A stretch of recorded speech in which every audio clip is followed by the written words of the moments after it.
सद्गुरु के दरबार में,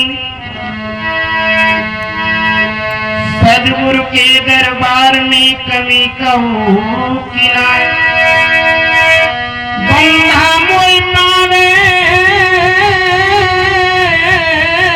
नहीं,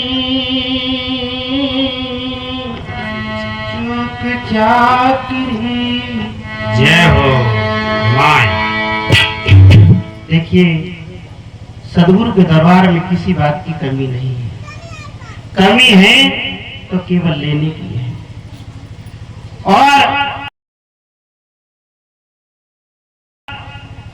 कितने भाई बहन भौतिकता में धन मांगते रहते हैं कि गुरुजी कुछ सट्ट वट्ट बता दें कि ना, गुरुजी कछु बताए दे को नाती जन्म है को नाती, गुरुजी बताए दो कुछ फलानो काम बनाने के लिए 52 बीघा जमीन ना हो जाएगी कि नहीं हो जाएगी। बंधुओं, ये धन नहीं है। गुरु तो वास्तव में आत्म रूपी धन, उस धन के लिए इशारा करते हैं, क्योंकि कहा गया है गोधन, गजधन और बाजधन और रतन धन खान, जब आवे संतोष धन सब धन धूल समान। जब संतोष आ जाता है तो सब धूल के समान लगता है। कितने भाई बहन कहते हैं महाराज हमें नींद नहीं आती, मैंने कि सोचते रहते होंगे, ज्यादा चिंतन चलता रहता होगा इसलिए नींद नहीं आती है। सोचना बंद कर दो, नींद आ जाएगी। तो महाराज करें का, यही तो बीमारी है जी, ना हट गई। बंधुओं, विचार करें, जब छोटे थे, बचपन था, तब क्या सोच रहे थे? कोई चिंता थी, कोई फिक्र थी? लेकिन जैसे जैसे जैसे जैसे संसारी हवा लगी और इतनी जोर से आपको चिंताएं भी बढ़ गई। तो आइए गुरु वंदना करते हुए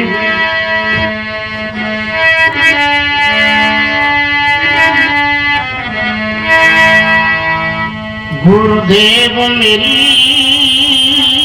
नैया उस पार लगा देना,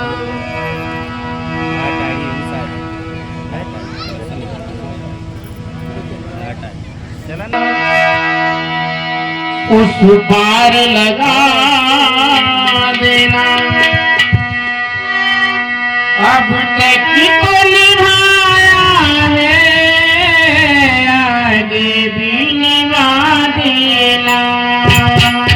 गुरुदेव मेरी नैया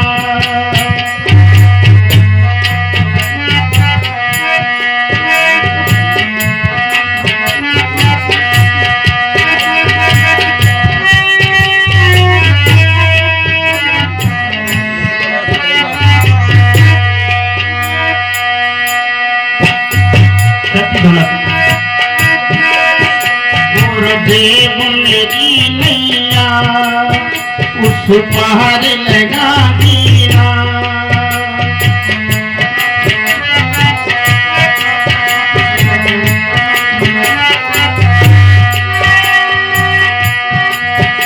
अब तक तो निभाया है, आगे भी निभा देना।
निभाया है, अब तक तो निभाया है, आगे भी निभा देना उस पार लगाना, गुरुदेव मेरी नैया।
सामने रखी है। हाँ जी बोलो।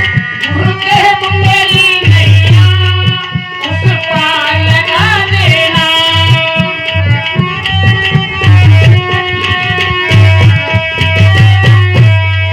उस पार लगा देना,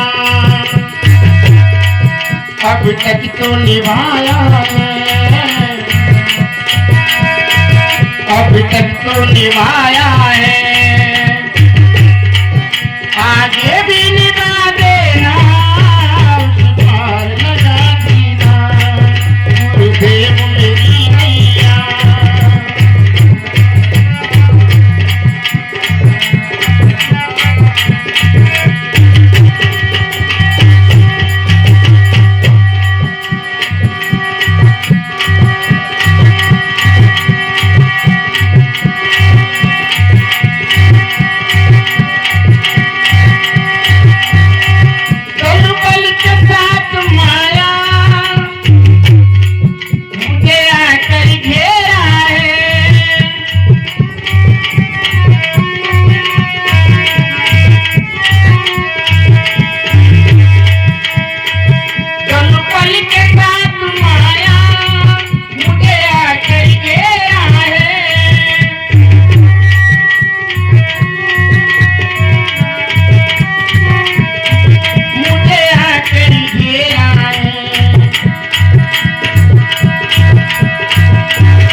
आकर के बचा लेना उस पार लगा देना, गुरुदेव मेरी नैया उस पार लगा देना।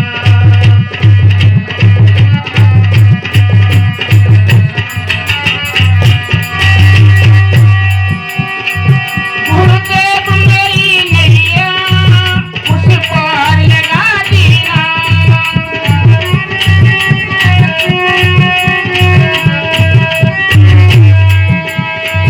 गुरुदेव मेरी नैया उस पार लगा देना, उस पार लगा देना, अब तक तो निभाया है, अब तक तो निभाया है, आगे भी निभा देना उस पार लगा देना, गुरुदेव मेरी नैया उस पार लगा देना।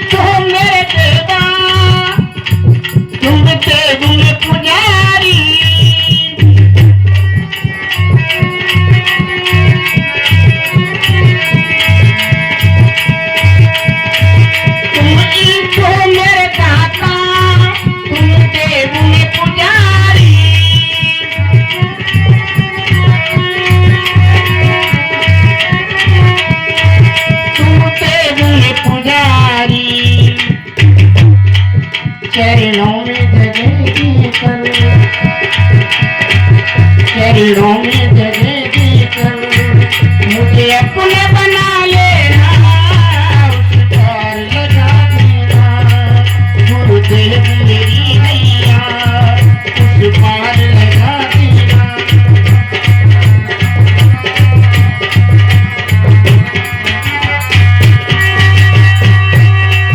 गुरुदेव मेरी नैया उस पार लगा देना।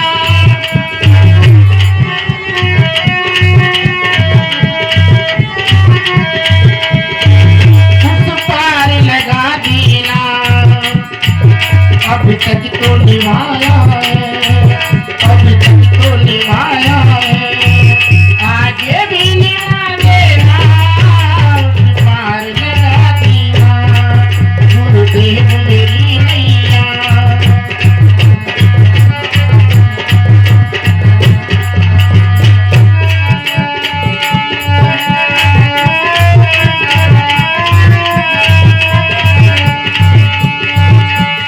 और एक गाछ खड़ोटी रे, और एक गाछ खड़ोटी रे, गुरु मन ले लई शरण तुम्हारी दास।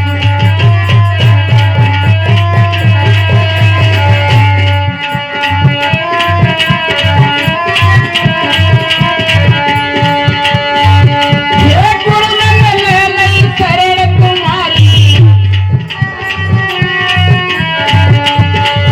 हरि गुरु मन ले लई शरण तुम्हारी।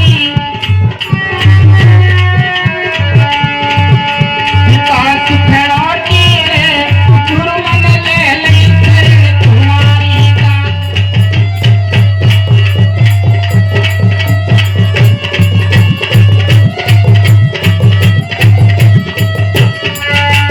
बोलिए गुरु महाराज की, संत समाज की, भक्त समाज की जय। बंधुओं, सदगुरु कहते हैं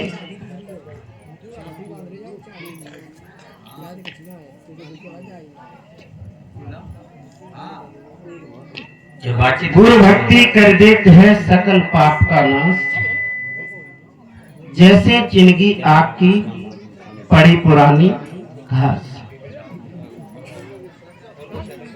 ये साखी का बहुत ही सुंदर सदगुरु ने भावार्थ दर्शाया है। अगर ये साखी हमारे गले उतर जाए तो फर्क क्या है कि हम सत्संग अंदर नहीं जाने देते हैं। यदि सत्संग अंदर चला जाए तो मैं दावे के साथ कहता हूं कि पूरा घर आंगन बदल जाएगा। लेकिन हमारे भाई बहन क्या करते हैं कि आगे आगे पाठ और पीछे से एक जगह सत्संग हो रहा था, बड़ी भीड़ जुड़ी हुई थी, और ये तो खैर एक छोटा ही सा मंच है, लेकिन जहां लाखों लाखों की भीड़ होती है वहां भीड़ की भीड़ जाती है बड़ी श्रद्धा के साथ और वहां सेवा करती है। लेकिन उसके पश्चात उस भीड़ में भी वो कुछ ले नहीं पाते। बंधु, एक माता जी सत्संग सुनने के लिए गई, सत्संग सुनने के लिए। उनके पति देव किसान थे, खेती का काम करते थे। उन्होंने अपने पति से कहा सुबह ही कि देखो जी आज सत्संग होने जा रहा है और मैं सत्संग में जाऊंगी। उन्होंने कहा ठीक है देवी जी चली जाना, लेकिन बच्चों के लिए खाना पीना बना करके आप चले जाना। क्या आप नहीं चलोगे? उन्होंने कहा देखो खेत में बहुत काम है, तो मैं खेत में काम कर लूंगा और शाम को जब आप आ जाएंगे सत्संग में से, तो शाम को जब खाना पीना खा करके और तुम मुझे सुना देना। तो आम के आम गुठलियों के दाम हो जाएंगे, क्योंकि घर का काम भी नहीं बिगड़ेगा और मुझे भी गुरु महाराज की बातें सुनने के लिए मिल जाएंगी। देवी ने कहा ठीक है। बधुआ देवी जी तो चली गई सत्संग सुनने और पति महाराज भी बेचारे चले गए खेत में, अपने लड़ाई उड़ाई करते रहे। यहाँ पे भी मैं देख रहा हूं काफी भाई बहन तो ताश जुआ पत्ते में लगे और कुछ भी काम नहीं है उनके पास, लेकिन अच्छी जगह जाने के लिए समय नहीं। बंधुओं, देवी जी जब सत्संग सुनने के लिए गई और पति महाराज खेतों में काम कर रहे थे, सत्संग खत्म हुआ। सत्संग में बड़ी सुंदर सुंदर बातें सुनाई कि देखिए सबसे उत्तम काम है सेवा करना। पहला काम क्या है? सेवा करना। और दूसरा काम है अपने परिवार को बढ़िया अच्छा खाना खिलाना। तीसरा काम है अपने पति की आज्ञा का पालन करना। माइक बिगड़ गया। बंधुओं, सत्संग समापन हो गया। देवी जी सत्संग सुनने के बाद प्रसाद वितरण हुआ। प्रसाद लेकर के घर आई। इधर शाम को पति महाराज घर पे आए। बंधुओं, उन्होंने पानी पिया और जब चारपाई में लेटे थे और लेटते समय पति देव ने कहा, देवी जी सत्संग सुने आई? उन्होंने कहा, हाँ पति देव, मैं सत्संग सुना है। क्या? अच्छा ये बताओ सत्संग कैसा हुआ? पत्नी ने कहा कि सत्संग इतना बढ़िया हुआ, इतना बढ़िया कि क्या बताऊं कि सत्संग तो मेरा आने का मन ही नहीं हो रहा। पति देव ने कहा, तो ठीक है आप लौटिए, जो अच्छी बात है। बंधुओं, पति ने कहा, अच्छा ये बताओ सत्संग में क्या सुनाया? उन्होंने कहा, देखो सबसे पहले काम गुरु महाराज ने बताया कि सेवा करना। अच्छा दूसरा बताया कि अपने घर आंगन को साफ सफाई रखना। और तीसरा काम ये था कि बढ़िया भोजन अपने खाए और बच्चों को खिलाए, अपने पति को खिलाए।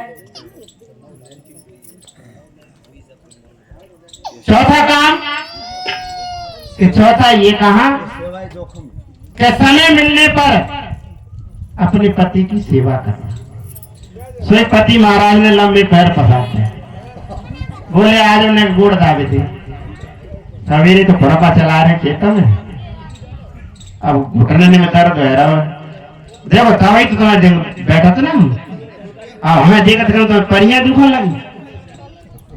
पति ने कहा, भाई तुम तो सत्संग सुन के आई, अभी तो बताए रहे गुरु जी ने बड़ा पाठ पढ़ाओ।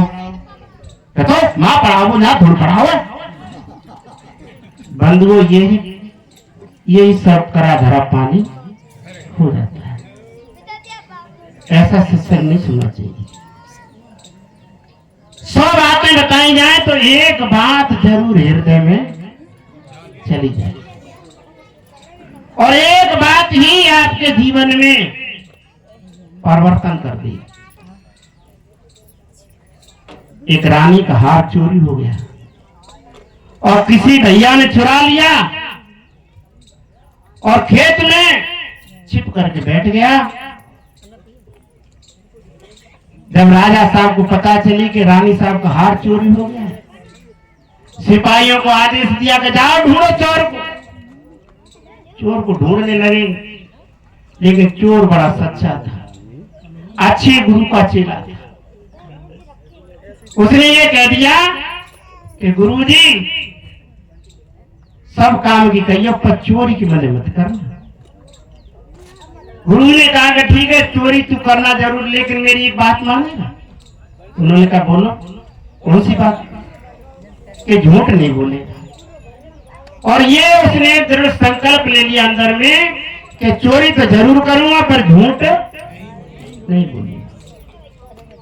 बंधुओं, सिपाही आवाज लगा रहे घोड़ों पे कि भैया रानी साहब का हार चोरी हो गया, हार चोरी गया। उसके कानों में आवाज गई खेत में, ईख के खेत में छुपो बैठो, गन्ना खेत में। और एकदम हाथ ऊंचा उठा करके बोला भैया चोर यहाँ यहाँ यहाँ बैठा है यहाँ। दरोगा सिपाही चौंके, उन्होंने कहा कि भैया जी तो बड़ा चोर अच्छा है, ये कैसा चोर है, ऐसी डर भी नहीं है कि हाँ तुमने चोरी की है? कहा मैंने चोरी की है। भैया आ जाओ आ जाओ आ जाओ। कि भैया तुम्हें बाहर आ जाओ, इसके खेत में हम अंदर आ गए। तो सिपाही डर पकड़ के कोई कट्टा अट्टा न चलाए। बंधुओं बाहर आ गया और बाहर आकर के दरोगा जी ने कहा हाँ क्या चोरी की? कि ये हार चुराया है। जेब में से निकाल करके हार दिखा दिया चमकता हुआ। जैसे ही हार देखा, दरोगा ने कहा चोर तो हमने बहुत देखे पर ऐसा दमदार नहीं देखा। अच्छा चलो आपको राजा साहब के पास ले चलते हैं। चलिए ले गए। राजा साहब ने पूछा कि आपने चोरी की? हाँ बिल्कुल की हजूर।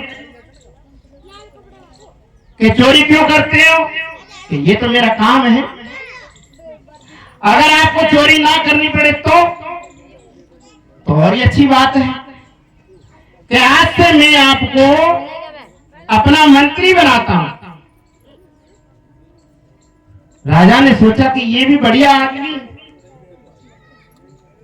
कि चोरी तो जरूर करूंगा पर झूठ नहीं बोलूंगा, क्योंकि ये वचन मेरे गुरु ने ले लिया है कि गुरुजी झूठ नहीं बोलते। तो राजा ने भी विचार कर लिया कि जो झूठ नहीं बोलेगा तो ऐसा मंत्री तो बहुत ही अच्छा है, तो इसे पद दे देना चाहिए। तो बंधुओं देखिए चोर को कहा मंत्री का पद मिल गया एक गुरु के वचन से। तो मेरा आप सबसे निवेदन है, कभी पत्नी पति से चोरी ना करे, और कभी माँ बेटे से चोरी ना करे, और कभी कभी पति भी पत्नी से चोरी ना करे। पर आज तो बहुत गड्ढा है मामला, है ना। तो बंधुओं मेरे लिए थोड़ा ही संकेत हुआ, और फिर समय मिलेगा तो फिर दूंगा समय। तो इन्हीं बातों में गुरु भक्ति कर देते हैं सकल पाप का नाश, जैसे चिनगी आपकी बड़ी पुरानी घास। इस साकी से मैंने थोड़ा अपना गंतव्य रखा, विचार रखे। पुराने से पुराने संस्कार अगर सदगुरु की अच्छी सीख शिक्षा ज्ञान मिल जाए तो बंधुओं पुराने से पुराने संस्कार आपके ध्वंस हो सकते। इन्हीं शब्दों के बीच, इन्हीं वाणियों के बीच मैं अपनी वाणी को विराम देता हूँ। बहुत बहुत धन्यवाद।